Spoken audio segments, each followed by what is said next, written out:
পুনরে পয়সা বলে একটা অঙ্গর ঘটনা আমার ফুরি চলছে বার্থডের কেক খাইতে করি এখন আমি কেক আনার লাগি গেলাম কেকর দোকানও আমার ভিন্ন স্যান্ডেল আর তোমার লঙ্গি আর চিকা গেঞ্জি এগু ভিন্ন গিয়া দেখলাম কেকর দোকানদারের বিচারায় তোমার কেকর ডিসপ্লের চকে চকু পানির মারি দইরা এখন আমি উবাইয়া কত বলে চাইলাম এখন বিচারায় আমারে উঠিয়া কইন ইবাই ইয়া কিতা চাইরা তাই হরো চাই আমি কইলাম আল্লাহ চোখ দিছুন বা দেখার লাগে আমি দেখলাম বা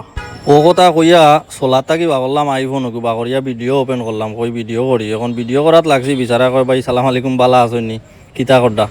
অন কইলাম কিতা আইফোন দেখি আমারে সালাম দিলাইনি আর বালা আসিনি জিকাইলাইনি বা আমারে কয় না ভাই আমি আপনারে প্রথমে চিনছি না আমি কইলাম উঠিয়া শুনো মানুষে কত সুন্দর সুন্দর বেটিন লইয়া যাইন রাস্তা বাই দিয়া আটিয়া ইয়া চাই থাকলেও কিচ্ছু কইন না আর কইন নাইস গুড ভেরি গুড আর তুমি তোমার সামান্য খেগর মুখে চাইতে ইমলান প্রিপারেশন নিলাই রে শুনা লাগলো তোমার বেটির মুখে আঁকি চাইতে আসি ইয়া অমলা কানে জাড়ি মারলাই এখন কত হয়েছে বাইসা বকল আইফোন গিয়ে মনে করে সম্মান বাড়াই লাইছে আর নাইলে তো ফকির লাগছিল তার কাছে প্রথমে।